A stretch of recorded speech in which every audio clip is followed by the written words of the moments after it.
Building logical evidence chains is one of the most important analytical tasks an investigator performs. It is the bridge between raw, disorganized data and a formal, defensible record. When we build an evidence chain properly, our conclusions stop being opinions and become transparent, traceable, and able to withstand legal and administrative scrutiny.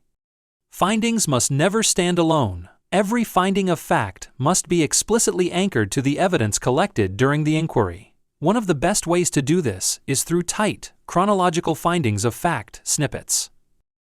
Each snippet presents one discrete fact, shows how it connects to the previous fact, and cites its source directly, such as, see Exhibit R, witness statement.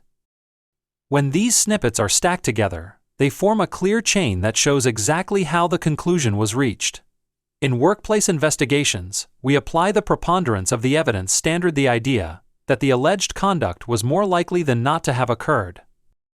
Some call this the 50% plus a feather threshold.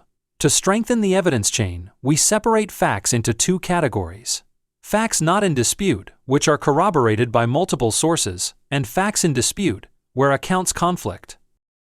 This helps the reader understand where the weight of evidence lies. Once the evidence is organized, we must explain how we got from evidence to conclusion. This is the logical reasoning pathway, the cognitive map that shows our thinking. Investigators use both deductive and inductive reasoning. Deductive reasoning moves from general principles to specific predictions. For example, if the policy requires a badge swipe for entry, and the logs show no swipe, the respondent was likely not present.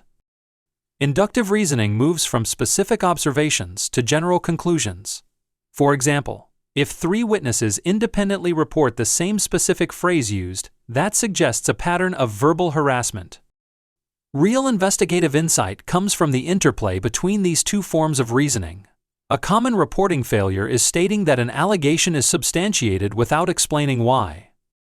A defensible report must articulate the rationale for preferring one version of events over another. That rationale may involve inherent plausibility, consistency, corroboration, or even motive to falsify. Next, we must identify and test assumptions. Unchecked assumptions can poison an investigation by creating tunnel vision, where the investigator only looks for evidence that supports their initial theory. We train investigators to start from zero, meaning they approach every case with an open mind and refrain from assuming the truthfulness of any party until inquiries are complete. Experienced investigators do develop an index of suspicion and investigative intuition, but this must be treated as a hypothesis to be tested, not a fact to be assumed. To keep ourselves honest, we use critical thinking checks such as a decision log, which records why certain investigative choices were made and demonstrates that decisions were based on evidence rather than bias. A logical evidence chain is only as strong as its weakest link, so we must eliminate unsupported inferences. This means discarding subjective interpretations, rumors, and assumptions that cannot be tied to objective evidence. One useful tool is the P=0 rule. In hypothesis testing, we assign truth values between 0 and 1 to components of a theory. If any critical component is proven false, such as badge logs showing the respondent was in a different building, then that component receives a truth value of 0, and the entire hypothesis collapses. We also maintain strict discipline between fact and opinion. Investigative notes and reports must describe observable behaviors, not character judgments. Instead of saying someone was sneaky or untrustworthy, we describe the specific actions that led to that impression. Finally, a professional investigator must actively seek evidence that challenges their own theory. This is where the method of multiple working hypotheses becomes essential. Instead of trying to prove one theory, we develop several plausible alternatives and test each one. When all else is equal, we apply Occam's razor.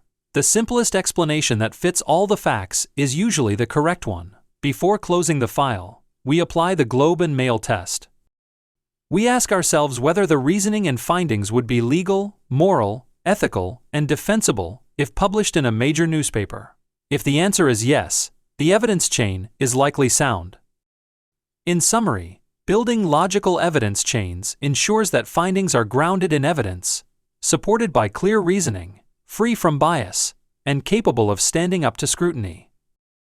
When investigators master this discipline, their work becomes not only accurate but credible, transparent, and professionally defensible.